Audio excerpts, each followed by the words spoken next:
In this demonstration I'm going to show you how to draw a circular radially symmetrical flower, and the plant that I'm using is the lesser celandine, Ranunculus vicaria. This is a common plant. You will find it outside in your gardens and on waste ground around the place.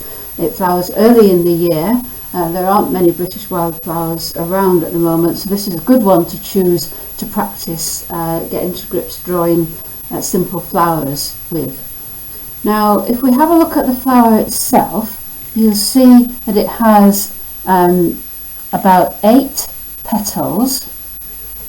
If you turn the flower over, you can see on the back the petals are a slightly different colour, and there are 3 sepals, which are these structures here. So there are 3 of these and there are 8 petals. It's quite a variable species.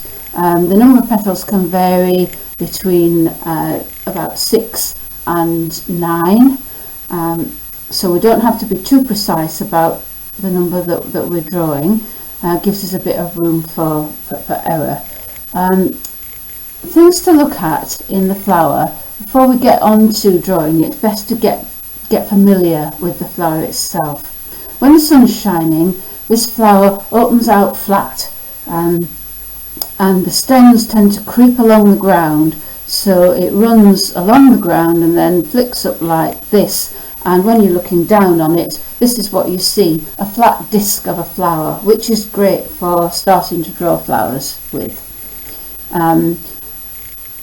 What's important is that we've got a stem, and that stem carries along on an axis right through the flower itself. So you can imagine a line running through the flower, and around that you have 4 walls or circles of flower parts. And if you remember that structure of a flower, it makes it easier to get the right parts in the right place when you're drawing. So on the outside we have the calyx or the sepals. The calyx is made up of the sepals, and in this species there are 3 sepals, so there are 3 parts on the outside. Then we have the petals inside that, and there's approximately 8. Inside the petals we have the male parts of the flower, the stamens, which comprise the filament, which is the stemmy bit, with the anther on top. And the field guides would describe the number of stamens here as numerous. There are lots of them, so we don't need to worry about counting them and drawing the exact number. And the final wall or set of flower parts is the female parts, the pistils, and again there are a number of those, and this is typical of plants in the buttercup family, which this is one. Now when the flowers are open, they're relatively flat. You could consider them to be a very shallow cone if you look at it from the side, like so. When the flowers are just opening or the sun isn't shining, they tend to be more sort of cup-shaped, and that is a younger one, and you can see that is a different shape, and also the backs of the petals are much more obviously green. So what we're going to do in this demonstration is use some flower models to work out the shapes that we need to draw, and then we'll come back to the plant and draw the plant from life. Always best to draw from life if possible. So let's move on now and have a look at a flower model. I've coloured my model flower yellow on the insides of the petals and a slightly different colour on the back of the petals, and I've also added a little calyx sepals here to demonstrate how I'm going to draw this. I've put it on a stem. The stem is important because the stem forms the first line that we're going to use when we draw this flower from different angles. But to begin with, we're just going to look at it in a very straightforward orientation. We're going to look at it straight on. So first of all, what we've got here, we've got 1, 2, 3, 4, 5, 6, 7, 8 petals, and we've got a central part of the flower, which is where the reproductive structures are. I haven't attempted to make those on the model, but you can imagine that the pipe cleaner can represent the female parts right in the very middle. So the first and easiest view of a flower is just front face on.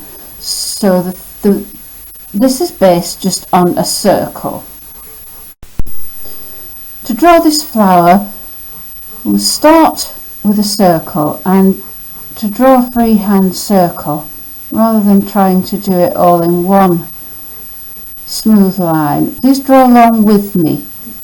This is the best way to learn how to draw this, is to actually do it on a bit of paper in front of you. Just explore your way around the circle, and the more you try to draw circles freehand, the easier it becomes. Okay, so I've got a rough circle that represents the outline of the flower, and I'm going to divide this up. First I want to find the centre of it, and that's important when drawing radially symmetrical flowers. So I'm going to divide my circle in half lengthways, and then again widthways. That's a little bit off. I'll just lower that. Doesn't have to be 100% accurate, just to give you a guide where to put the lines. So this area here now is the central part of the flower, and one key thing to remember when drawing flowers is that all the parts attach to the receptacle, which is the swollen part at the top of the stem. So all the parts attach in the same place, and where flower drawings often go wrong, particularly when you're looking at the flower from a different angle, is that you have petals which don't attach to the right place, and it all starts to look a bit strange. So everything needs to attach to the receptacle, which is the top of the stem in here. We've got 8 petals, so we can mark where they touch the outside of the circle. We've already got 4 lines on there, and those lines can form the central line or axis of each petal. And if you're drawing a 4-petal flower, that will be all you need to start your guideline. Here we've got 8 petals, so I'm just going to mark the points where the tips of the petals touch the guideline circle halfway around, and then I'm going to pop in the central axis of each petal. If you've got 6 petals, 9 petals, whatever, you can do exactly the same thing. Mark where the tips touch this imaginary circle around the edge of the flower. So I'm going to put my blue pencil, which I'm just using for guidelines, down, and now start drawing in the petals. And if I was doing this from a real flower, I'd be doing it from observation, and the shapes of the petals would be a bit different. But these are very simple. They're just a sort of roundish shape like that. Some of them might overlap. And if you're not drawing for a demonstration, I would certainly be turning the paper around to make this a bit easier. But I want you to see what I'm doing, so I'm not going to do that.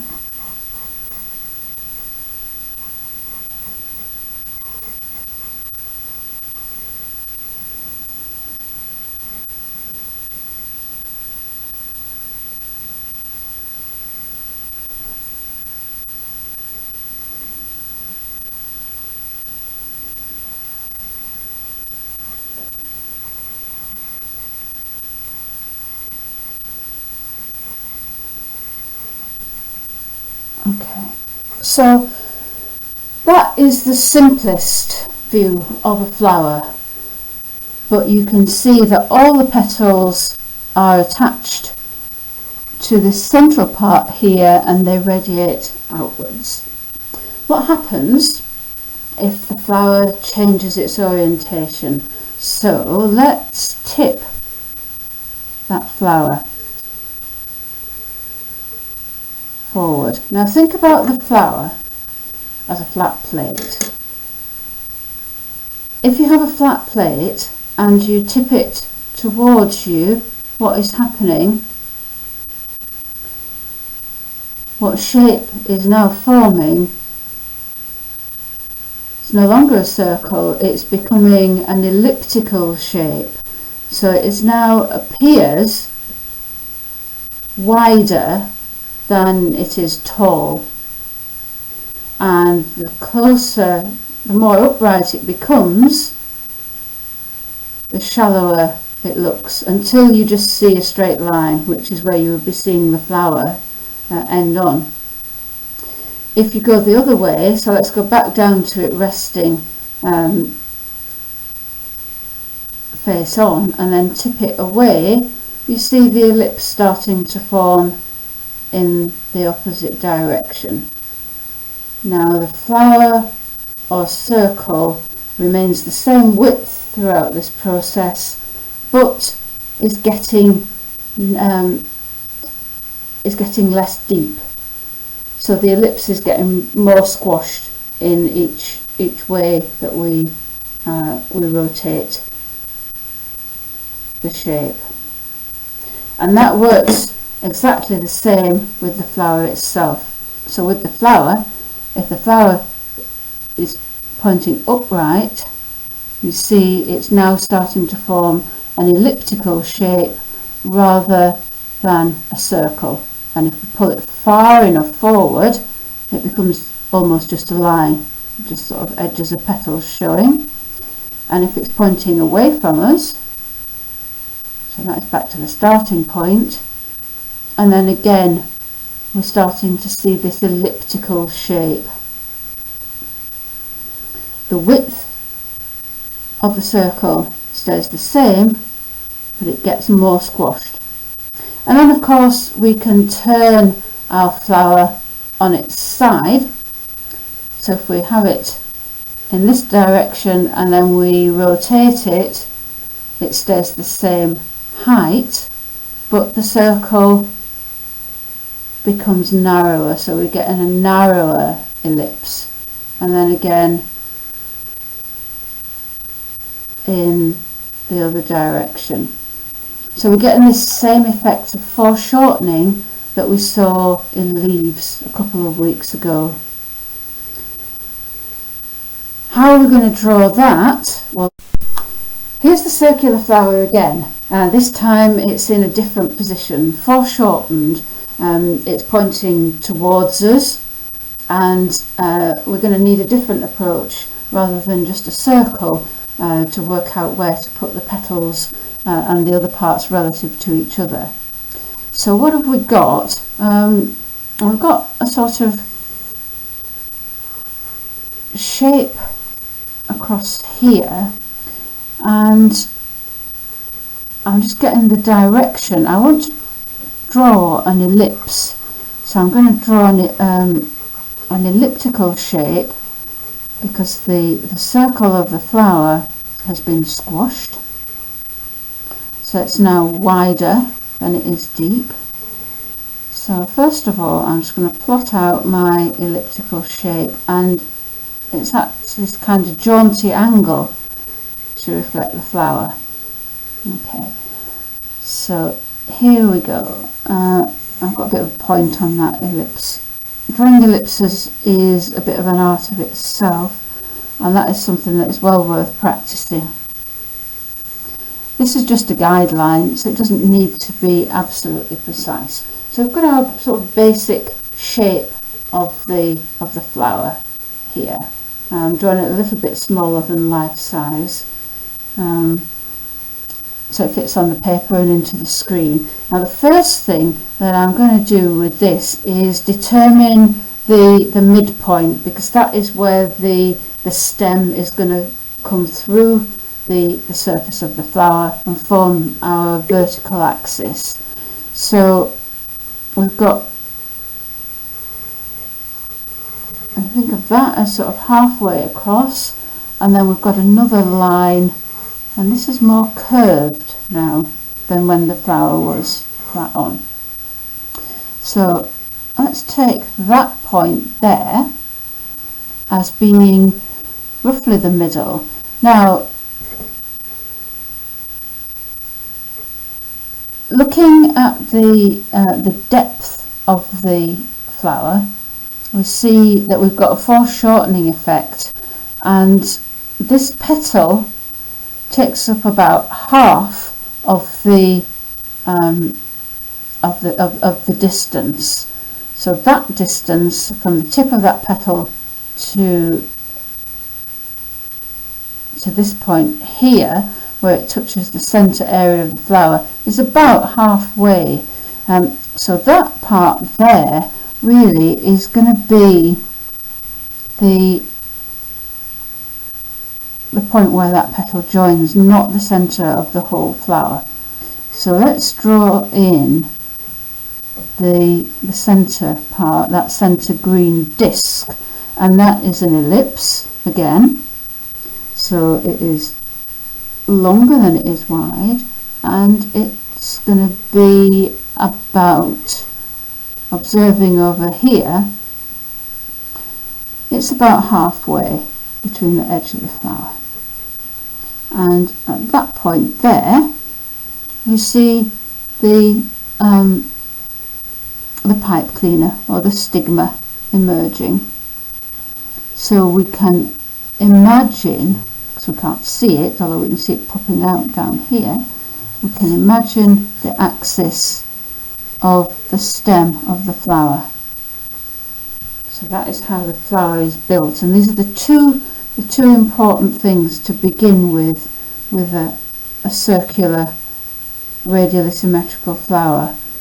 Draw a guideline for the edge of the petals, and that is going to be a circle or an ellipse depending on foreshortening of the flower, and mark in the path of the stem as an axis to the flower. And already it looks like you've got a flying saucer on a stick here, which is a good place to start. And then we can start to identify the points at which the petals touch the border of the ellipse. So we've got our first petal here, and its opposite, its partner on the other side, and that's following that line there. We've already described the central line here. I'm going to just move that up a little bit, because now everything needs to pass through the point where the pipe cleaner or the stigma emerges. So that is petal 3, this one here, and petal 4, that one. Then the others are going to fit in between. And what you need to do, remember that they're all attaching to the receptacle, which is the top of the stem. So they all these petals need to converge on that one point, and these are the central lines of each petal. We'll fill in the detail afterwards. So that one, these are actually bending away and you can't see the tips. That's another interesting point to keep in mind as you draw. That's the centre line of that one, and this one here, and down, and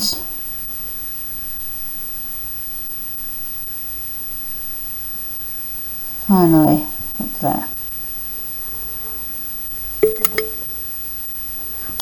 once we've got that in place, we can just drop in the actual shape of the petals, and I've changed from my blue guideline pencil now to a graphite pencil, and I'm going to start by drawing this one over here. That joins the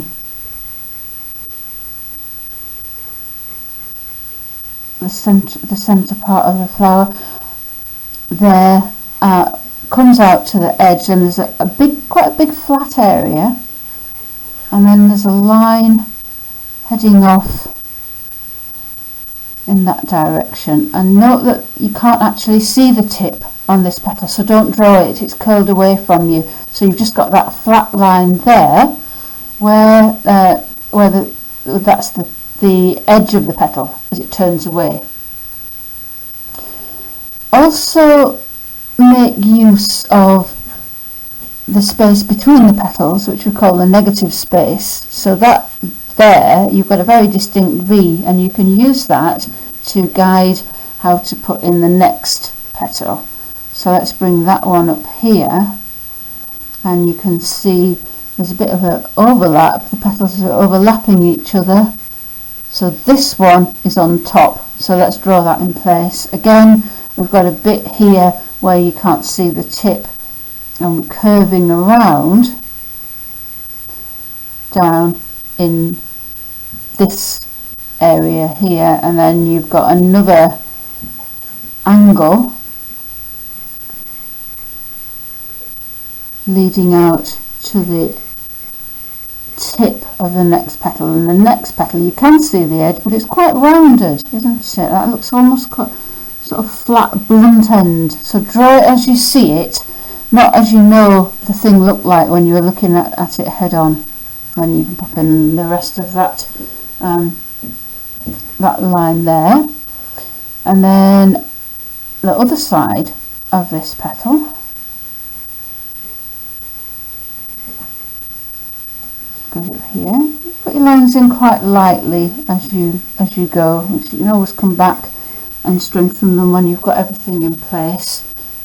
Draw in a sort of exploratory way.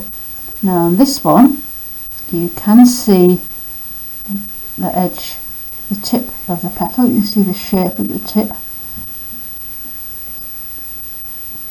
and that's going up here. So as you're working your way around, just talk to yourself as you're finding your way around the flower. This petal pointing right towards me, you can see its round tip, and this one, because it's nearest to me, it looks the biggest. And it overlaps that one. Now does that angle formed by the negative space, does that look right? Not bad.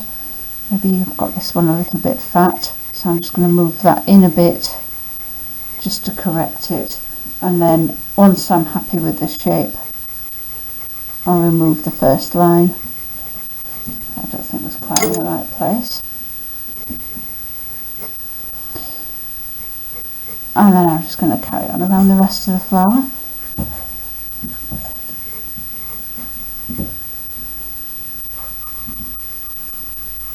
Looking at both the shape of the petals and the shapes formed by the space between them.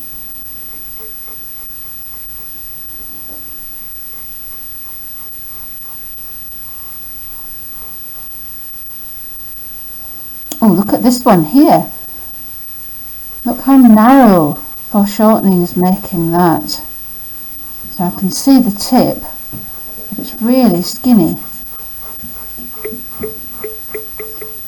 So I'm using that angle in here. I'm using this angle now, this angle, as my guideline.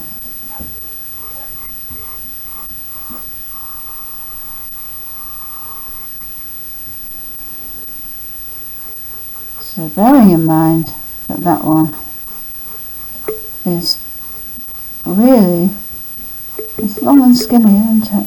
Really long and skinny. And we've still got that overlap. And then this final petal, can't quite see the tip, so I'm going to just mark in that edge where the petal folds over. And then there's a wee gap, and that is something that I'm going to come on to next.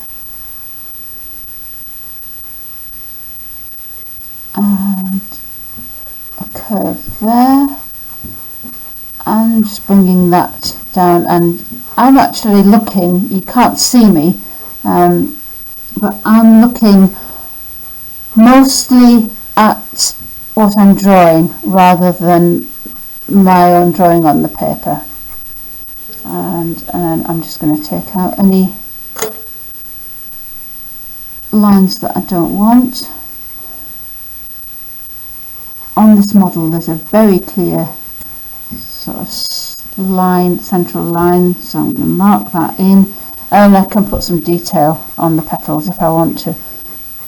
So petals often have sort of guidelines for pollinators, and they're quite useful to add into drawings to help to describe the shape of the petal. So you can add those at this stage, or you could do some shading. I'm not going to do that on this demo because it's just going to take too long and it's not particularly interesting to watch.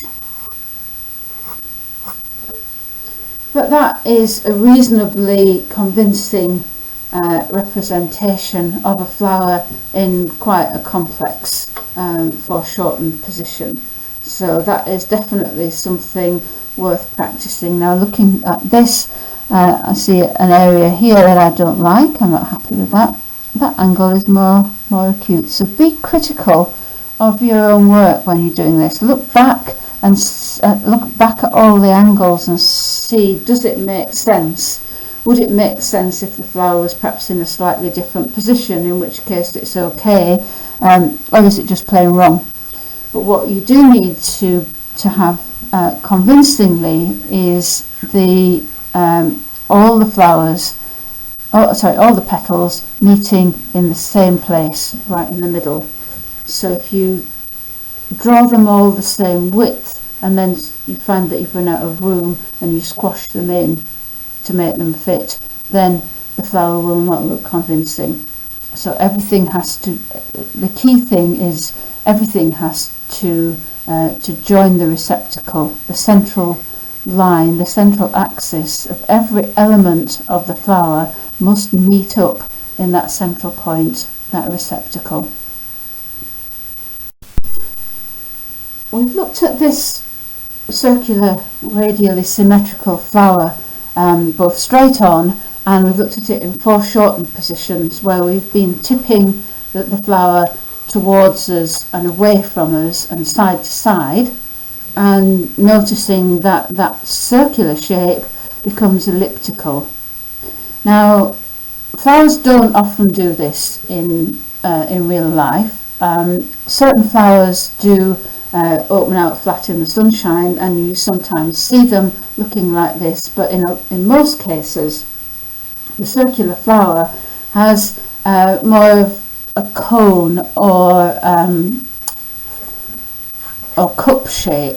So if you now like to take your model, and where it's cut, we've cut the model down to the central point. If you now like to fold over one petal over another so that they line up, and just pop a paper clip on there,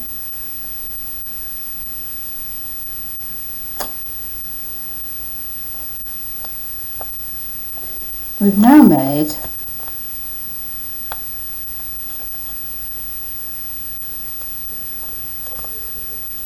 a flattish sort of saucer shaped shape. We can make this into a deeper cup by reducing the number of petals one further and overlapping two of them, and that will give us this shape of flower. And when we're looking at it straight on, we still see a circular or almost circular shape, but as it tips away from us or points downwards towards us, we're getting that typical conical shape, and that is something that we need to take into account when we are drawing flowers. So you're not going to be able to see all the petals at once. Some of them obscure others, and it is a cone shape rather than flat. So how do we go about drawing this shape? I put my flower shape back on its trusty pipe cleaner here for ease of handling, and also so that I can show you what happens when the position changes. So as before, this area here is critical. That represents the receptacle, and all the petals, sepals and reproductive structures will all join the flower, all come together at that point. So if the flower is going to be convincing, we need to include that in our drawings. Let's use this coloured model to demonstrate how to draw a conical flower. So let's imagine if this is a lesser celandine which closes up when the sun goes in. Let's imagine that the sun has gone in and the flower has closed up from being a flat plate shape into a cone. So I'm just rolling the paper so that two petals overlap and it becomes a cone shape. Because it's paper, I can bend these petals and curl them into interesting shapes, just like you would find in real flowers. So you might tip the flower. What happens to the shape of the that you can see when it's pointing directly towards you? It's circular. The face of the conical flower, when pointing directly towards you, is circular like that. And we've got, it's not the best of circles, but it will do to demonstrate the point. Now we've got 6 petals because of the way that the model is constructed. So basically we've got a petal ending there. There's the centre point, and we've got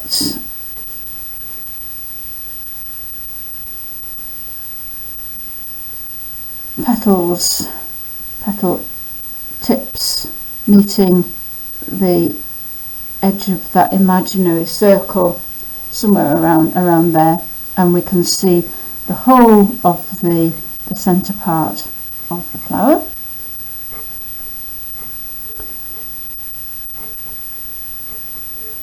And those would be the axes of the petals. I'm not going to draw in each individual petal.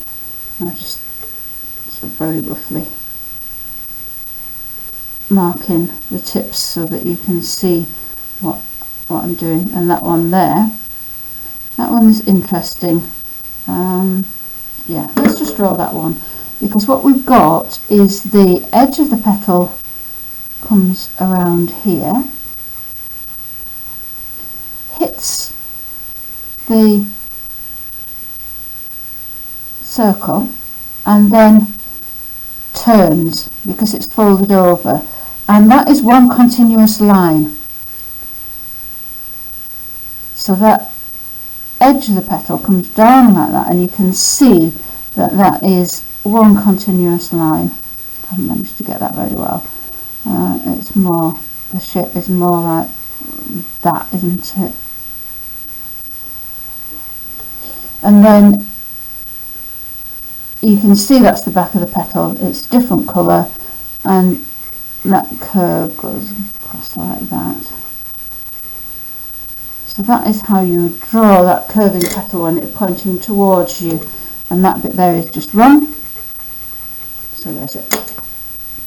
Okay, that's when the petal, when the flower is pointing directly towards you. Let's change that orientation a bit and tip the flower so that it's pointing away from you. And what's happened now compared to when it was face on is that we've got a more elliptical shape in here for the face of the flower that we can see into.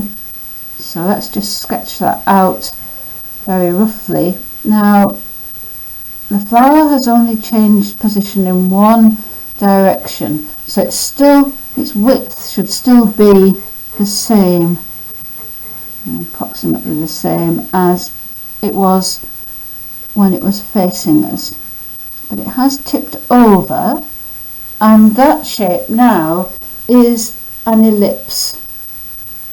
Where is the central part, the axis, and we can now see the stem.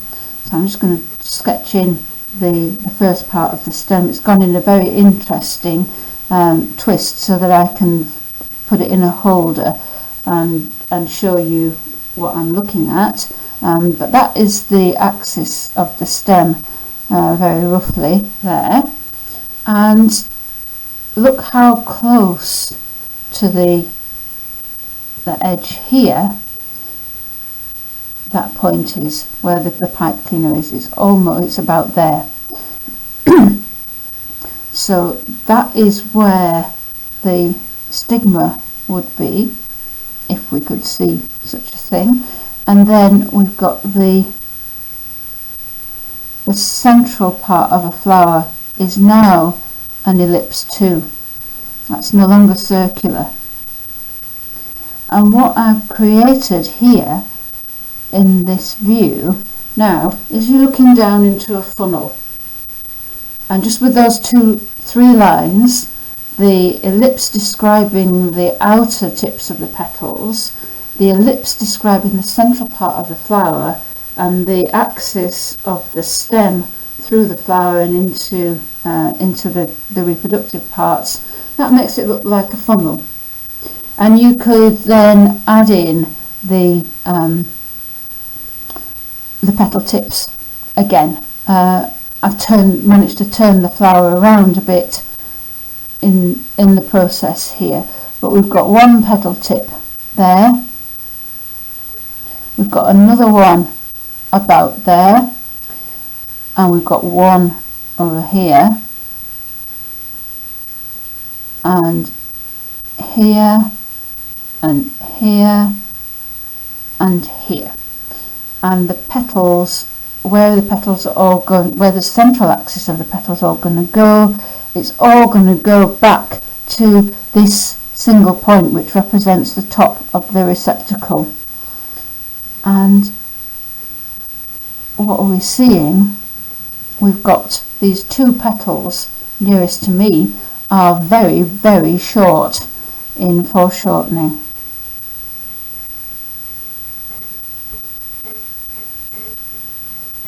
So for this one, I am going to pop very roughly, just going to pop the petal shapes in so that you can see them.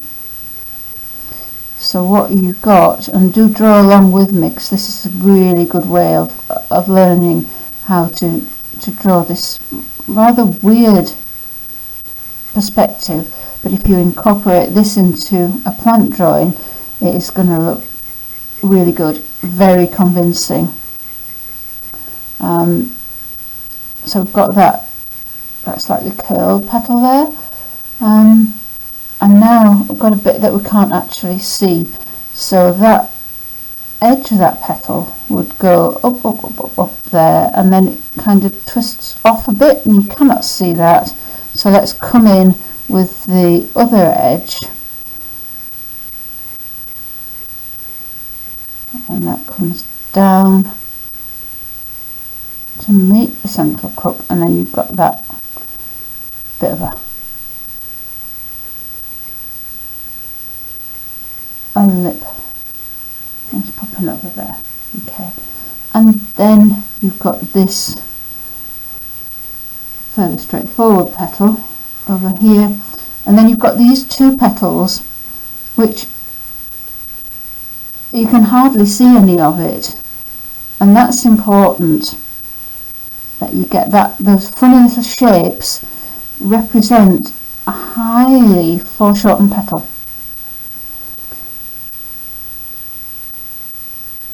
In isolation, those shapes don't mean anything, but in context with the rest of the flower, that tells you that that is a funnel shape, and that is how you draw a flower looking into the funnel. Let's move this flower position on again, and now I've tipped it up and you can see the full cone structure. At the top, and again I haven't moved it from the side to side, so the width is still the same, so I'm going to stay with the same width. There is just a small bit of an ellipse showing around the top where you can see into the cone, because these petals here closest to me are not obscuring right over the top, so we've still got that little shape there. We can see the stem quite clearly now, so let's put its whole axis in there, and then we've got the cone. So what we need to do now is to add the bottom of the cone here where the calyx is, and proportionally it is a little bit less than the width of the open flower at the top. It's worth checking that, otherwise the petals are all going to be the wrong size. And then we can just draw in the shape of the cone, and it comes almost to a point. So now we're looking at the cone almost from the side. You can see the receptacle there, and let's mark on the position of the petals again. So we've got the back of this petal here, this one is about there, the front of this one is about there, the next one is axis is going to be going like that, and this one is going to be going like that, and that one, let's put them straight, it's easier to see.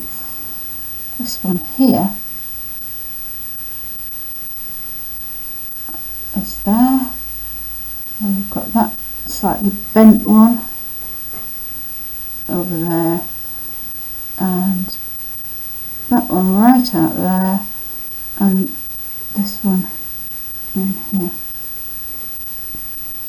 And this is where it's important to recognise which are the backs and which are the fronts, and I've coloured on the model the inside, the petal fronts are yellow and the backs are slightly green, and the flower that we're going to draw in just a moment is similar in colour, and that will just make it quite easy for you to follow.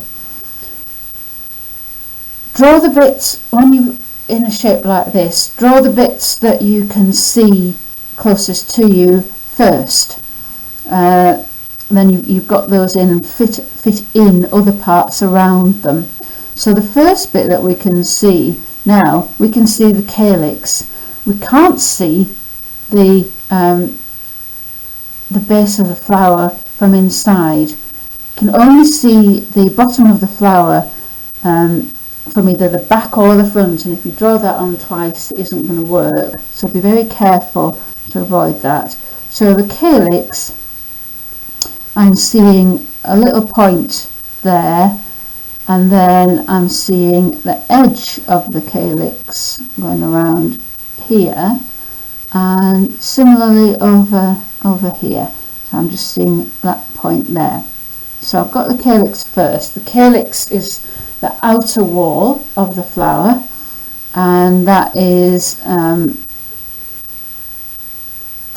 the nearest part to me. So I'm starting with what I can see closest to me. Then I'm going to draw in these two petal backs because they are closer to me and obscure the parts behind. Once I've got those in my drawing, I can just pop in the other bits that sort of fit around them.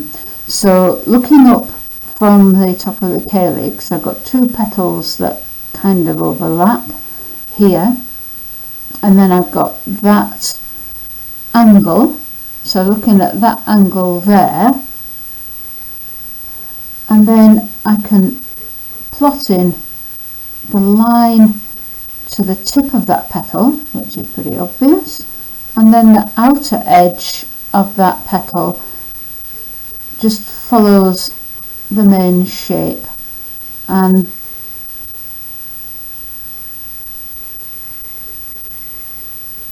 that's all I need for that one. This one has got a bit of a kink in it. Not worry about that too much. And notice that it comes from behind, from inside the calyx, and we've got this bit of a curve here. So now I'm looking at that slightly odd shape.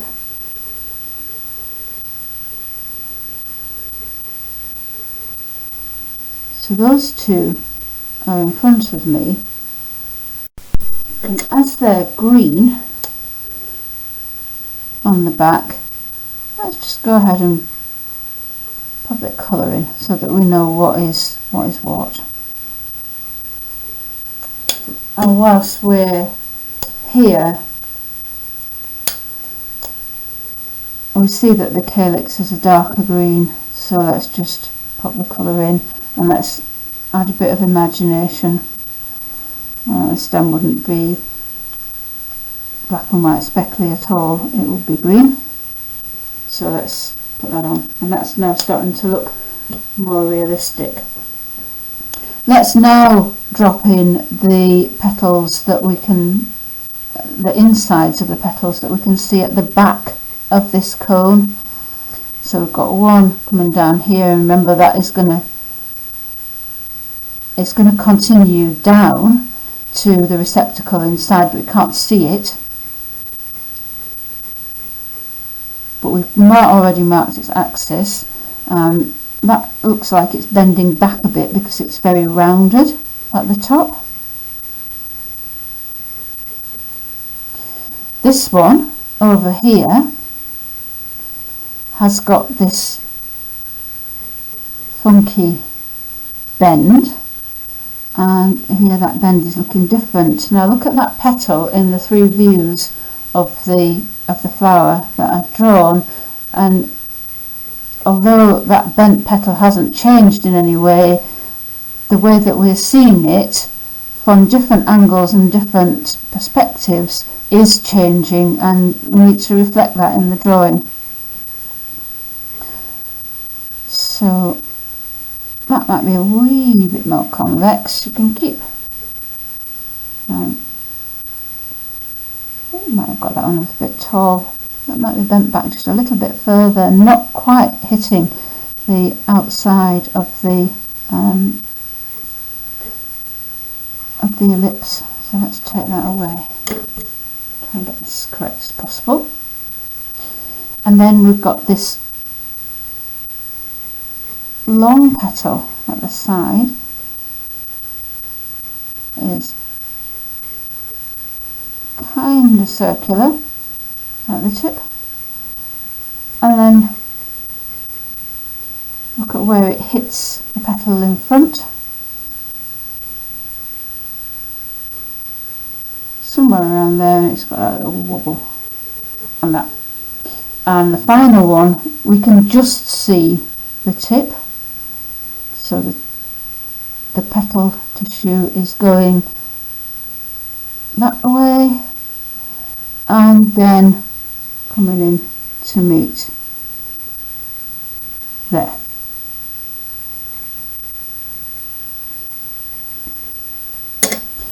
And just to sort of clarify, let's pop in, that's yellow, that one's yellow, and that one's yellow. And that is a very, very rough drawing of the model in 3 different perspectives, and the purpose of this exercise is just to demonstrate how the flower, what you're looking at, how the shape changes as you're moving the model towards and away from you. So it goes from being circular to various elliptical views. And very extreme, you would just be seeing 2 petals as a sort of triangle. If you can see the calyx, you can't also see the inside of the bottom of the flower. And now let's try and apply that to a real live flower. So I have here lesser celandine, and I've got a fully open flower and I've got an opening flower. And so in the next bit of the demonstration I'm going to use these principles to plot out a flower shape and then fill it in by drawing the petals and other flower parts from life, and do that step by step again, and please do draw along with me.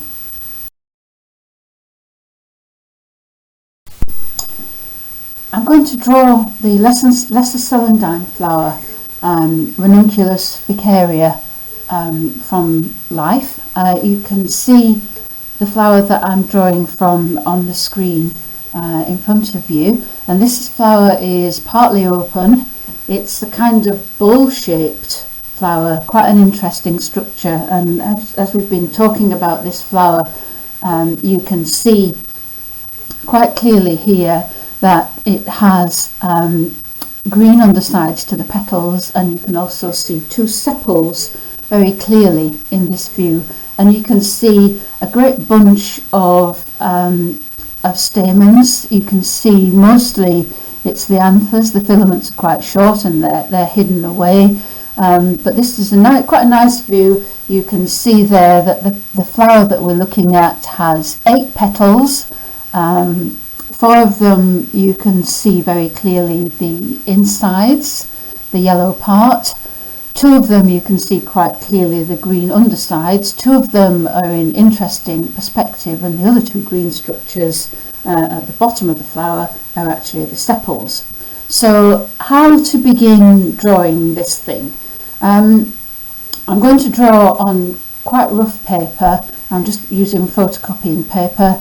I'm going to do a working drawing. I'm going to use my blue pencil to plot out the shapes, and then I'm going to show you how I would transfer that drawing onto a clean piece of paper to go on and make a nice finished drawing with it. So let's start. The shape, the basic shape of the flower is a bowl, and I can see, I'm looking down into the bowl on this flower, and what I'm seeing is an ellipse.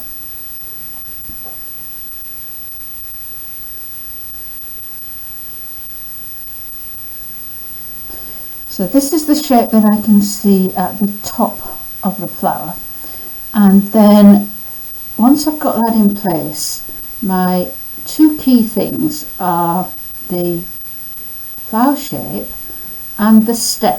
So I'm going to put in an axis of the flower stem and whilst I'm working I can see very clearly that that stem is square, in cross section. So I'm just going to indicate that very lightly down here. Some of this is going to be covered by other flower parts. So this inside the ellipse is where I'm looking into the flower, and then we've got this sort of bowl structure, or the petals.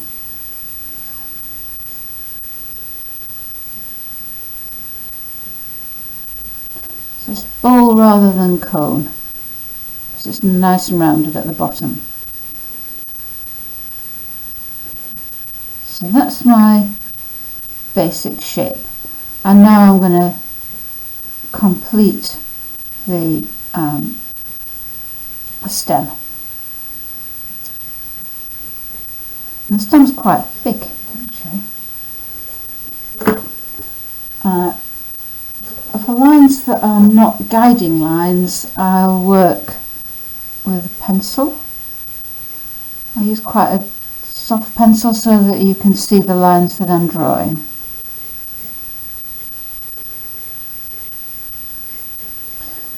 So now I've defined where my receptacle in the plant is, because that's the important sort of key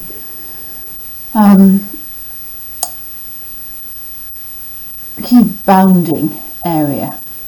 So what I'm seeing here, let's think about the sepals first. Those are closest to me, and they're forming a wall around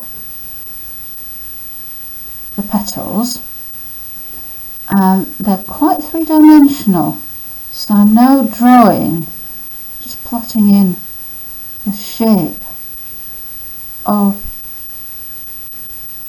the two sepals that are visible, and you can see that there is, just over here, you can see that there's an overlap. So I'll put that in with quite a strong line. And the second sepal, the tip is about halfway up the petal, so I'm looking for visual clues around the flower as to where to put my lines, and it's quite a fleshy thing. It goes in here.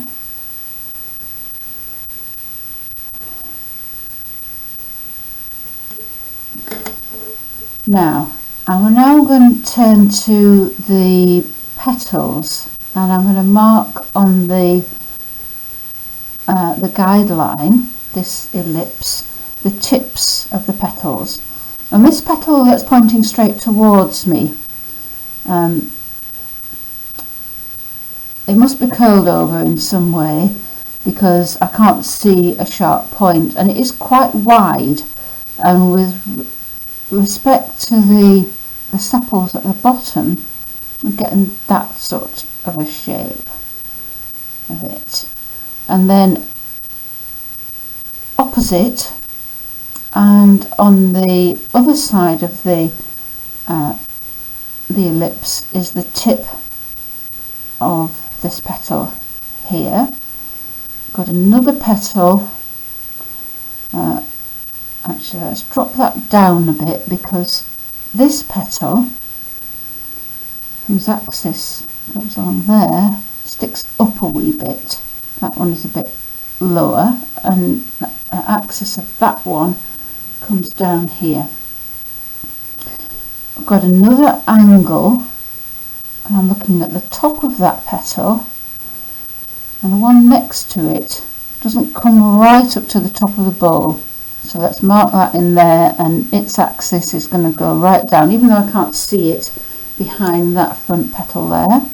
And then I've got another one on the edge of the bowl, and that is a kind of curve like that. I'm not really seeing the point. And then the next one, I'm seeing part of the back of the petal, Not seeing very much of that petal at all, but I'm seeing that area on the edge of the ellipse. And if I look very carefully, I can see just a little bit of the back of the petal behind it, and that one comes down there. Okay, it doesn't look anything like a flower yet, don't worry, it will all come together. My next one, got this big petal. Let's mark in the top of it and how it shapes there, and then we've got this rather strange shape coming in here, and the petal actually hits the top of the bowl around that point, and then I've got another petal hitting the edge of the bowl about there, and it's got its back to me. So now I've got 8 petals on the flower, and I've got 1, 2, 3, 4, 5, 6, 7, 8 points marked on the edge of the bowl. So now I can start to join them up and flesh in a little bit of detail. So I'm going to start with the ones that are closest to me. So what I'm seeing here, I'm seeing this green bit, which is the back of a petal. That petal edge comes down there, and what we're seeing just there is really where the petal just sort of disappears, and the calyx overlaps it just a little bit there.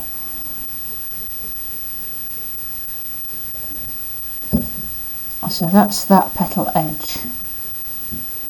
I'm not afraid to change the lines at this stage because this is a working drawing, and I'm going to just take a tracing of it to transfer onto a clean piece of paper to finish. So I'm not bothered about making a lot of lines. This bit here, I've pretty much got the shape that I want already.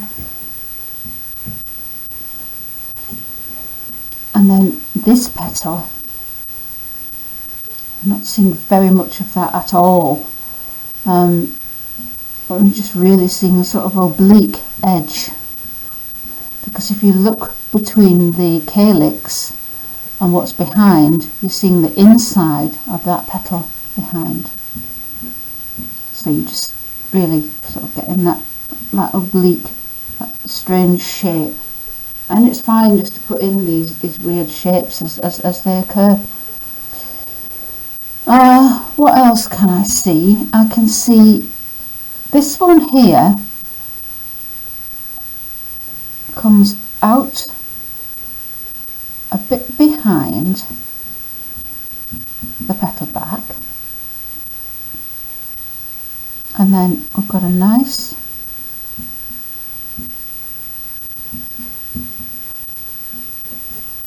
smooth curve just there.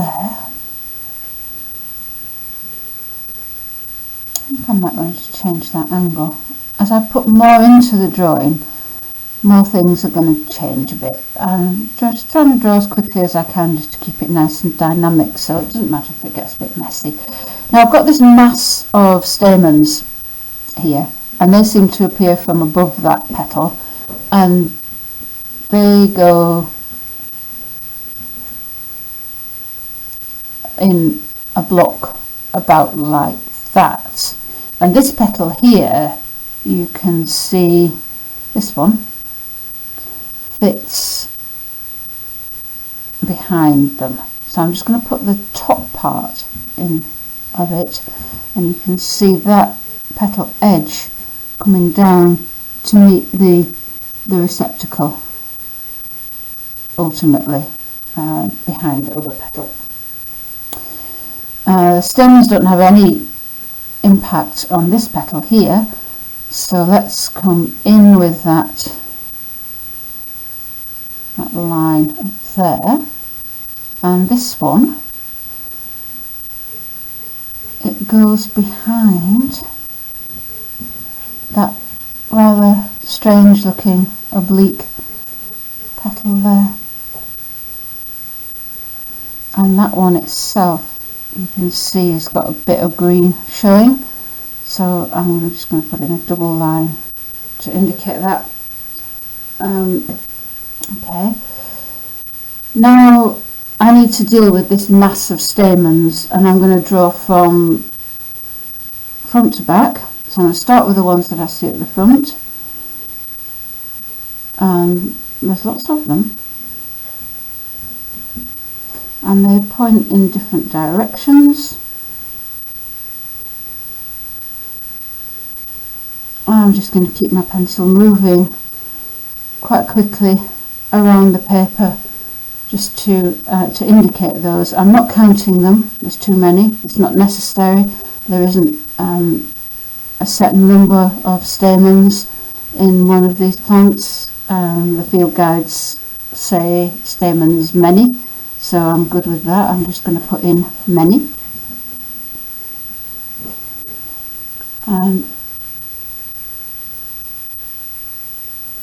Right now I'm working in a sort of continuous motion, just putting in rough shapes, because this is a rough drawing that I'm going to refine in a minute.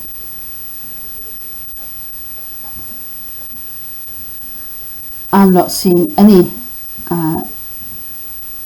indication of filaments here, the little stems that the stamens are supported on, so I'm just showing stamens.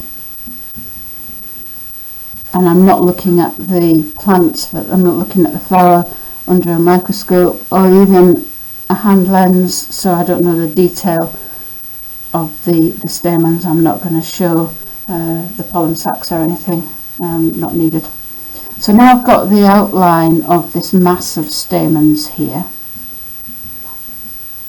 Let's just strengthen that a bit, make it a bit clearer, and then I can put in the petals that fit behind it. Now it said that I want that petal coming up to about there, and see that just following that shape along, and it comes in front of this one here.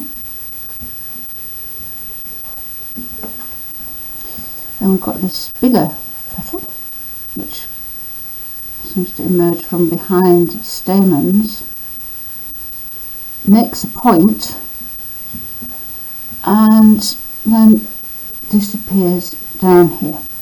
So I'm looking at the negative spaces behind the petals, behind how the flower forms, as well as the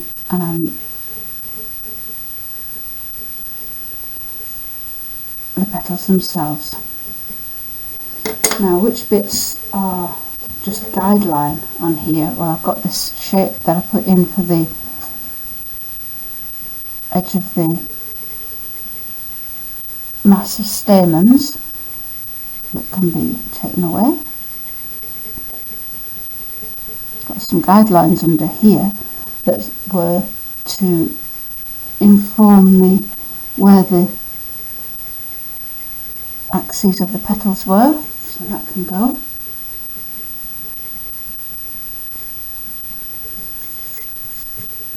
And there we are. That's almost enough. Looking at the flower, I think I want to make that petal there a little bit more angular. It's always good to just sort of go back and review when you think you've finished how you can make the drawing a bit better.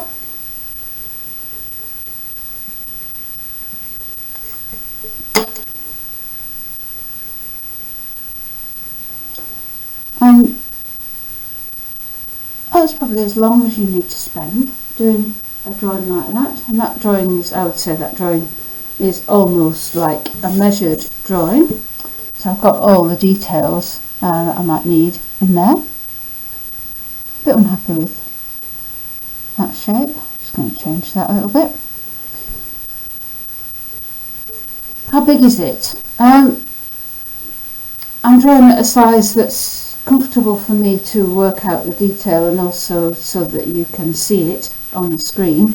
And that's my hand for comparison. Here's a ruler.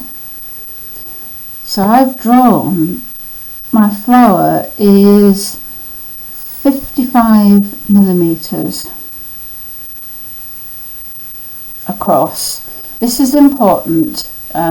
When drawing larger than life, you do need to keep a record of the scale, and I'm now just going to measure the actual flower, and that flower is 11 millimeters across. So I've drawn effectively at times 5, so that is 5 times as big as the specimen. So what I can do is add a scale bar, which you just do as a line. So if I'm drawing at a scale of 5 times,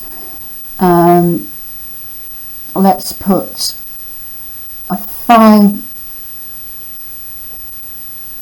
a 2 millimeter scale bar on here. So 2 millimeters times 5 is 10 millimeters. So I'll just draw a scale bar 10 millimeters long and write on what that represents on my plant, 2 millimeters. And I do that at an early stage in my drawings so that I don't forget, because the plant will die, change. I might not come back to this. If I was doing this for part of an illustration, I may not come back to this drawing for a couple of days, and then I will have forgotten how big it is. And this is a partly open flower. It will have opened, it might have died. It's going to be hard for me to sort of backtrack and find out exactly how big that was, so my work might be wasted. Okay, so that is the working drawing.